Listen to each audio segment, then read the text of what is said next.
renovations at our house are full underway at this point.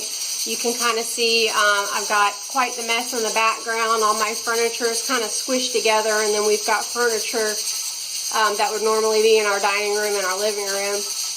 But I don't think I took a video of our old door, but we've got our newly installed door here in the, basically this is the entry door that we use. It's not the front door, it's the side door.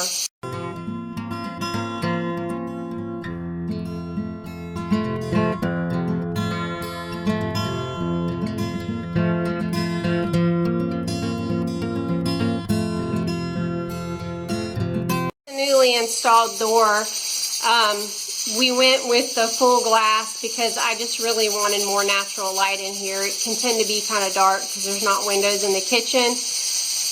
There's still some touch-up and painting need to be done. My husband's gonna, putty over the nail holes and stuff. Nice thing about this door is that the blinds go all the way up, or you can have the blinds open inside the door. It's really nice. We decided to go with the same kind of door in our dining room. We also replaced both of these windows. They had small windows, and they were windows that had the argon gas, but something happened to them, and I guess condensation got in between the panes, and they were very foggy. So we ended up replacing the windows. That's been on our list for a really long time. And again, we wanted to add more natural light into this area, so we went with a larger window. I really love the blinds in these doors because, again, you can keep them closed, or you can have the blinds, or you can open it up the whole way. And it lets in a lot of light in this room, which I really like. So there it is with the full door open. So, like many construction projects, as my husband put the new door in, he found issues.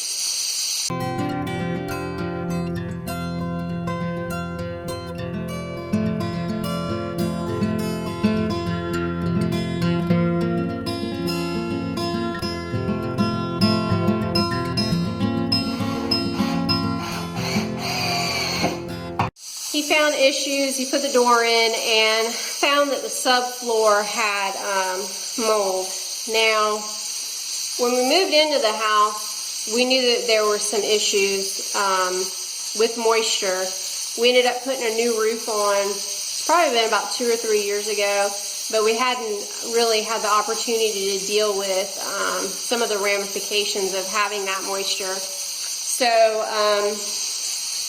there was mold on the subfloor, so we pulled the subfloor up. Now, the dining room is actually an addition, and it was built right on top of a back porch. So when my husband pulled up the subfloor was on top of porch decking. Well, the porch decking was nailed in with nails, which was open to the weather. So the nails were rusty, and some of the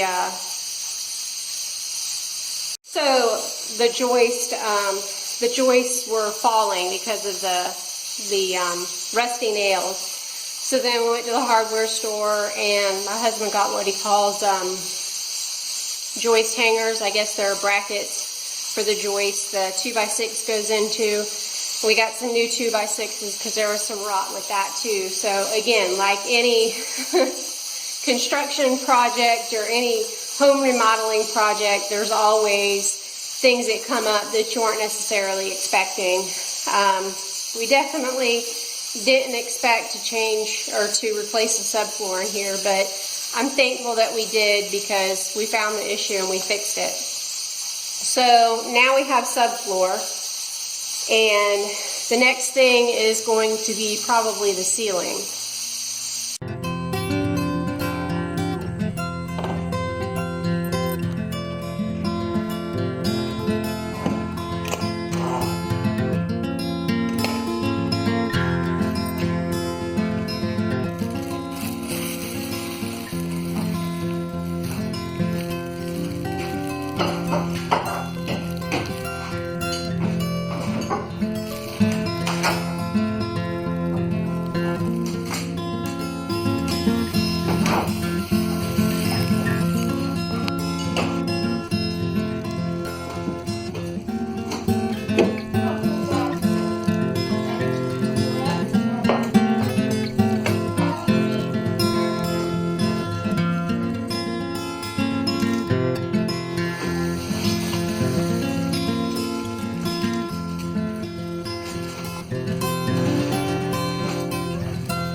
picture of our beautiful subfloor that we weren't expecting on putting down.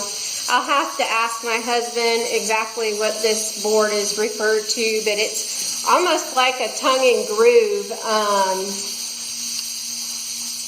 I just lost my train of thought. A tongue and groove plyboard, and it's supposed to be virtually waterproof, made with Gorilla Glue. I don't know, but we've definitely had enough leaks and moistures around here that my husband really enjoys getting things that are going to last and not have any issues with moisture. Now, he might fuss at me for this part of the video. There were some casualties with him getting the subfloor up. He was using the skill saw and hit some nails which slung up, and we lost one of the panes of glass on the sliding glass door. So that's probably something that we're going to replace.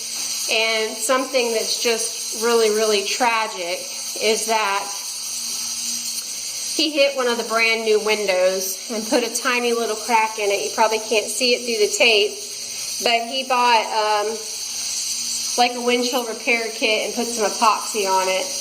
I guess he didn't realize at the time there's actually a pinhole there, and I don't know if you can see it in the video or not. I can, that the epoxy went between the panes. So it may be that eventually we have to just replace that part of the window. I don't know if that's an option, but that's something that we're going to look into. So I don't know if you can get a good view of the ceiling, but it's not that pretty.